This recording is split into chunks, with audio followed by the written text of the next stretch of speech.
Well, thank you everybody for joining us here today. How many merchants are here? Raise your hands. A few. Okay, great. I'll speak to you guys in a minute. I think there's an important thing that, as I introduce Joe, I wanted to point out. But we're doing a presentation on Omni-Channel. This is not 2019. That was a big buzzword back in the days of the last, Magento Imagine conferences. But Omni-Channel is really an evolution. It's something that is going on. If you're serious about growing your business, if you're looking to be successful in an Omni-Channel setting, it's a journey. And we're here to talk about that journey and some of the successes and what we've done at Green Top Sporting Goods. And part of that evolution, part of that journey means being able to adjust to the challenges that you're faced with, as well as take advantage of the new opportunities that are presented. I'm going to introduce you to Joe at Green Top Sporting Goods. He is, and other merchants, I want to say, he's been a pleasure to work with, and he's a great guy, but also because of his vision. I work with a lot of clients, and those that have a vision for what they want to do and what they want to accomplish, how they want to grow their business, are the ones that are the most fun to work with, because we can refine that vision together, come up with a strategy and plan to meet the goals and objectives of that vision. And if you're a merchant and you have a vision, it's probably why you're here today. Those that don't have a vision probably don't bother coming to the conference. But Joe's been a real pleasure to work with because he had a vision for what they wanted to do at Green Top Sporting Goods. Yeah, thank you, David. Very nice. And I think we've worked together for 12, 13 years now on the Adobe Commerce platform. So no, it's been a pleasure. So with two different merchants. With two different merchants. So I echo that about Crimson Agility. So thank you. As introduced, I'm Joe Meador. I'm the e-commerce director at Green Top Sporting Goods. Been there for the last 5 years.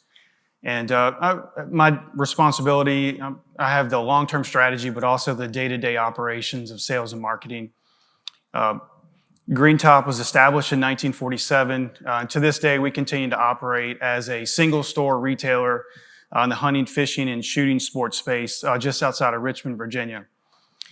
Just a couple notable things. We're the largest single-store firearm retailer in Virginia, the largest single-store Yeti retailer in America, and every October we host one of, if not the largest, outdoor expos in the country, which brings over 200 vendors and 25,000 customers to our campus in a single weekend. So. And my name is David Baier. I'm the CEO, managing partner at Crimson Agility. I really got my start, I'm a consultant now. I've been a consultant since the early 2000s as it relates to e-commerce, CRM, ERP. But I really got my start on the other side of the table. I was working with consultants, with agencies to implement pricing management systems and quoting systems for a large semiconductor manufacturer. The thing that I valued is transparency. I worked with a lot of agencies and other consultants, and when there was transparency, I felt engaged, because I think transparency drives communications, it drives controls, it allows you to feel like you're part of the team, as opposed to a team going off and working on something and then coming back and saying, ta-da.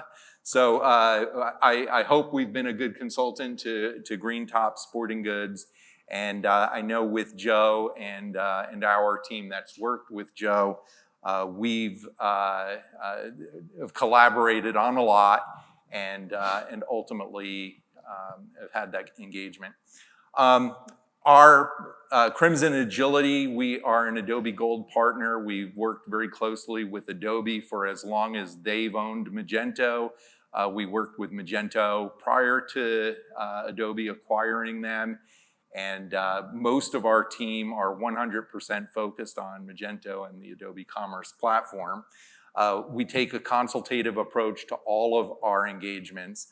We work very closely with our clients. It starts with listening and learning, and ultimately helping them to make good decisions. We understand the technologies, the platform, what was I going to say? A technology platform and the e-commerce industry. They understand their business. We learn as much as we can about their business, their customers, their products, and ultimately we hope to inspire them about what they can do with the platform and the technologies. So like Joe said, we've been working for many years together, and we've taken this omni-channel journey together, working very closely with GreenTop, and came together about 4 or 5 years ago and started this. And I want to kind of set the groundwork and outline some of the benefits of omni-channel. First of all, you're going to have the opportunity with an omni-channel strategy to reach more customers across many different touch points. I'll elaborate on that a little bit in a moment. Also diversify revenue streams across those touch points and reduce your reliance on a single channel. Improve customer convenience, accessibility, and ultimately satisfaction. And then lastly, strengthen and expand your brand's visibility and your market penetration. GreenTop was able to do all of this, and we'll talk about how, where, and why they did this in just a moment. So it's not as much a eye chart as it is on my computer on the big screen here, but there's a lot here, and I'm not going to read it all to you. But a couple of things I wanted to point out is the sales channel, and I don't know if you guys can make the slide a little bigger on there on the screen in front of me. Yeah, that's great. Yeah, so there are four facets of omni-channel that are very important. And there's always a lot of focus on the sales channels, the e-commerce website, right, and your retail store, your physical store. GreenTop has one very large physical store. But there are also marketplaces, mobile apps, social commerce, wholesale and B2B portals. These are all part of the sales channels and the omni-channel experience.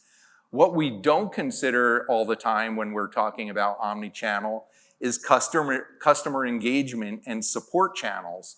This is your email, your SMS marketing. These are other touch points with your clients. Live chat and chat bots that can be a very important source of not only customer service, but of sales, interacting with your customer. The last session they talked about, they sell a very technical product.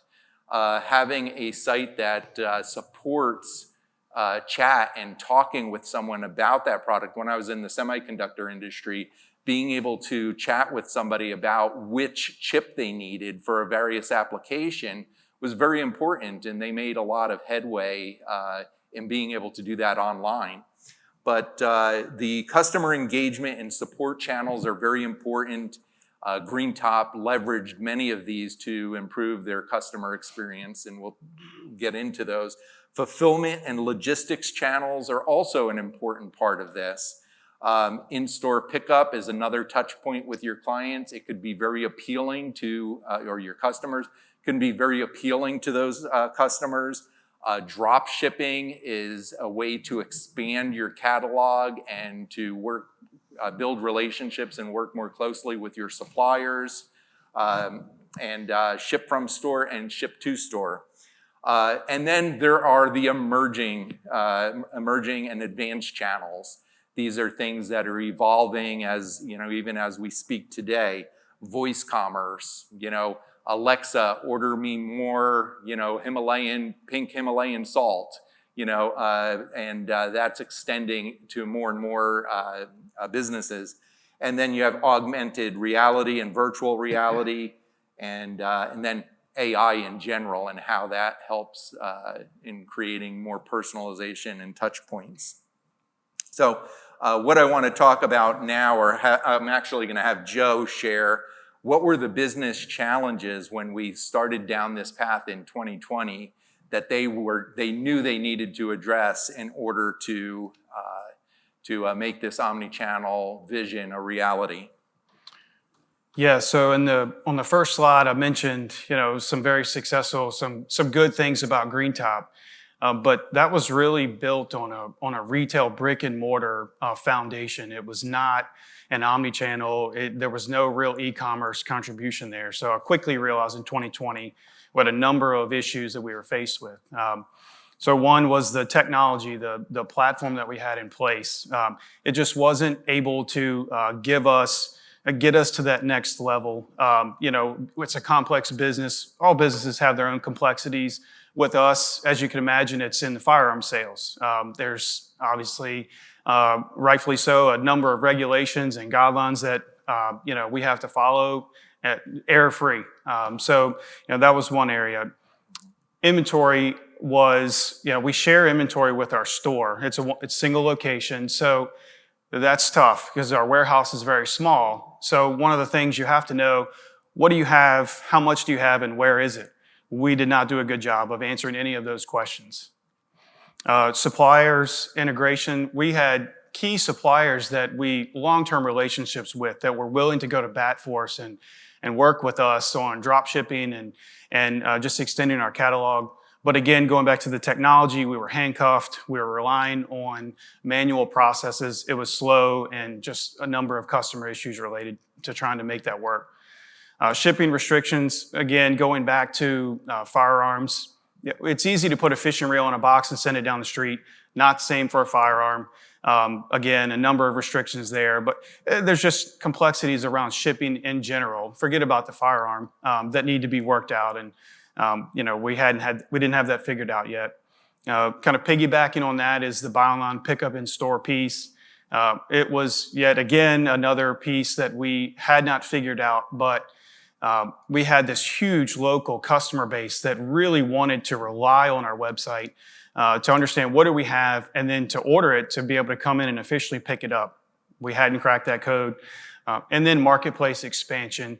We were selling on Amazon. Unfortunately, it was not profitable for us, so that was something we had to turn around quickly. But there were other channels we'll talk about in a minute that were huge opportunities for growth that we just weren't able to tap into yet. So with all these challenges, it was very difficult for GreenTop to implement the omni-channel experience that they wanted to create. They ended up selecting Adobe Commerce as kind of the central hub for their omni-channel strategy. And the reason they did that is they were looking for the solution, for the platform that was going to provide the most operational efficiency.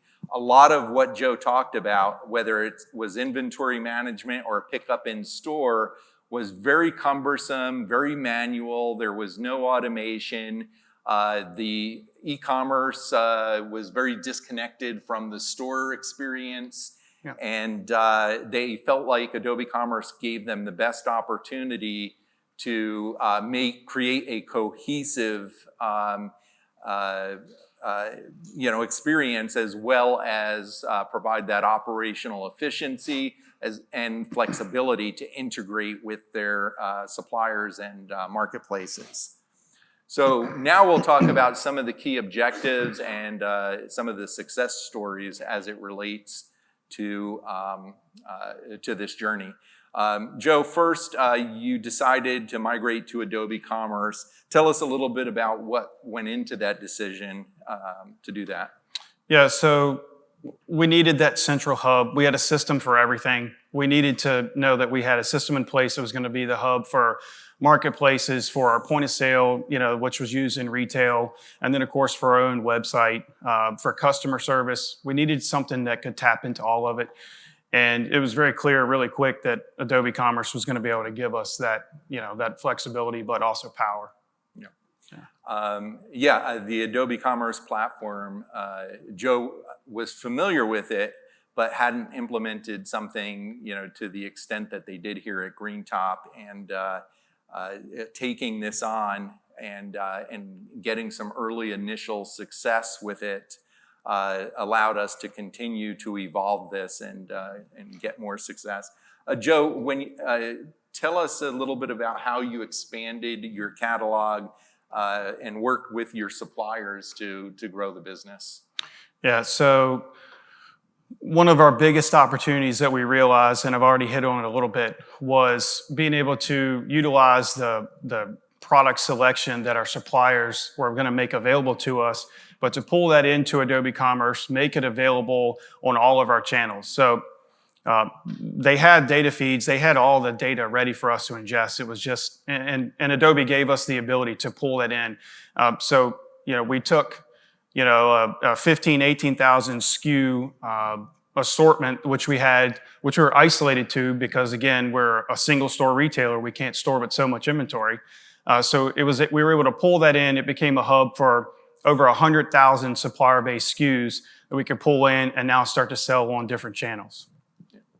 Yeah, Joe's talked to us about products that they have in the store, and they might have 2, maybe 3 variations of those products. So not only could they expand their catalog online to include other variants of those same products, maybe in some cases, maybe 20 or 30 variants of the same product, but offer products that they didn't even offer in the stores. And they have a very loyal customer base. People will drive 100 miles to come to the store. And having that online catalog and then the pickup in store option was huge for them. Joe, the integration with your retail or with your store itself and the floor, the POS, how did that help Green Top? Yeah, so when we listed items that we had on our website that we also sold in the store, as you can imagine, we constantly ran into stock issues because it's walking around in someone's cart, they just bought it, and because of inventory sync issues on the previous platform, it was constantly leading to stock out situations and, of course, just a boatload of customer service problems. So we were able to tightly integrate our inventory with our point of sale system. So we have a near real-time sync. So, if someone checks out at the retail counter, within about 10 or 15 minutes, we're getting updates in Magento to know for sure that it's no longer available. And that's critical too, is we sell one of our biggest attractions are actually used firearms, and is only one of a kind. So, it is very frustrating for customers when they see this 75-year-old rifle that has a great backstory, and they think it's in their cart, they think they've got it, and then all of a sudden they check out and they get an email or a phone call that says, unfortunately, we don't have it. So that was a big part of being able to tightly integrate with our point of sale. Then also just the customer data, the flow back and forth, bringing that all together within one hub. Again, Adobe Commerce was pivotal. And part of that retail experience and offering the pick up in store, buy it online, pick up in store. They set it up before Adobe Commerce. You guys were doing a couple a week, right? Correct. Yeah. A few a week, and it was very manual. It was a little chaotic. With this implementation, they are now getting several per day. It's actually a big part of their business now. And they're walking them right past the Yetis, right past other products that are very popular. And they're coming into the store to pick up what they bought online and adding other things to their cart on the way out and paying for on the way out. So that has improved their in-store business by offering that service. Joe, talk a little bit about some of the marketplaces. You were in Amazon. It really wasn't profitable for you, but you have since improved your standing with Amazon and making money there. But what are some of the other marketplaces that you were able to tap into? Yeah, so the two big ones, the really big one is Gunbroker, and if you haven't heard of it, it's a very large hunting, shooting, sports type of marketplace. You think about an eBay or an Amazon, but specific in the hunting and shooting sports. It was untapped. As of 2022, we've never participated. We never sold an item on Gunbroker, despite it is the largest hunting and shooting sports marketplace in the world. So huge opportunity for us, and with Adobe, we were able to streamline that connection, not just create it, but streamline it. So it just runs new items constantly, list, sync, pull down, relist. We have features that are automated to where that the items that are featured on the Gunbroker platform. It's a very robust integration that was built completely by the Crimson Agility team, and it has grown our business significantly. It's actually these marketplaces, so Amazon, Gunbroker, and Guns.com now account for 50% of the business's sales. Yeah. So a huge uptick in sales from expanding into those marketplaces, and but it introduced some challenges in pricing, right? Yeah.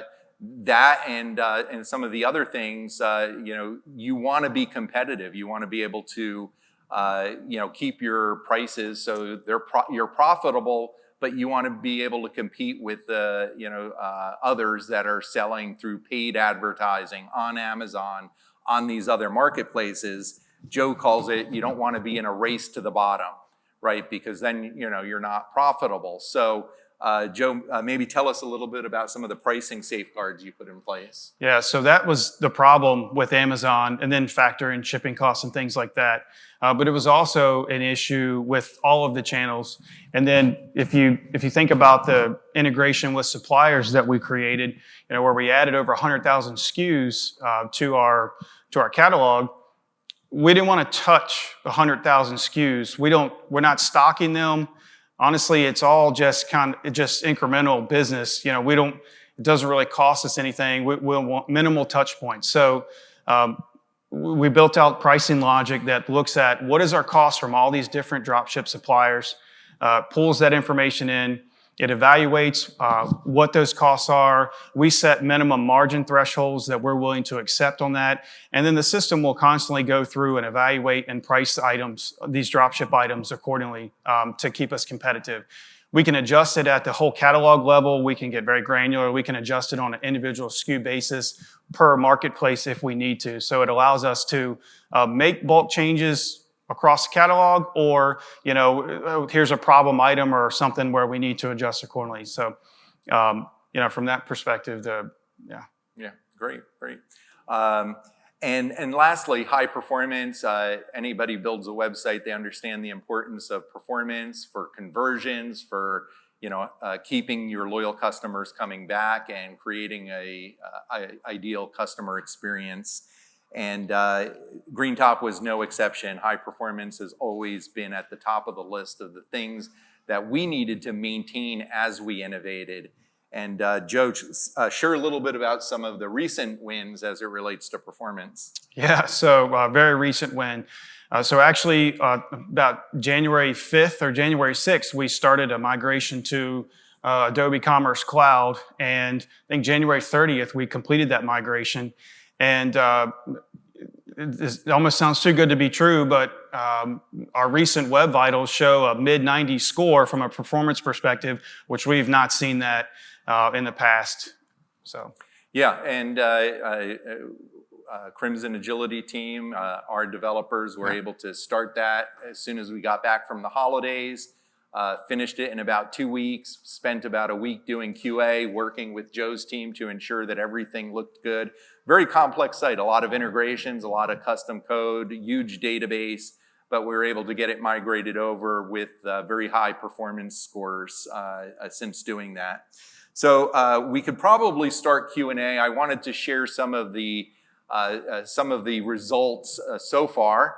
Like I said, this is an evolution. We'll continue to evolve the site, continue to look for ways to expand GreenTop's growth, but they've seen a 300% increase in sales from where they were previously. They've sustained that. It continues to grow year over year.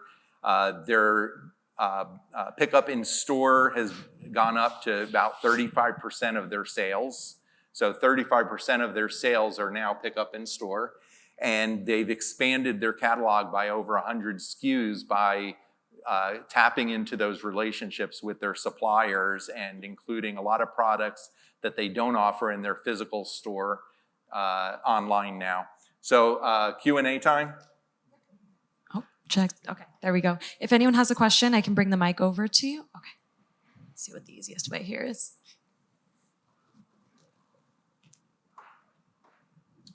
You mentioned the recent move to Commerce Cloud and how that impacted performance. Can you tell us a little bit about what platform were you hosting on previously, and what do you think the bottlenecks were? What did Commerce Cloud actually do to improve the performance for your site?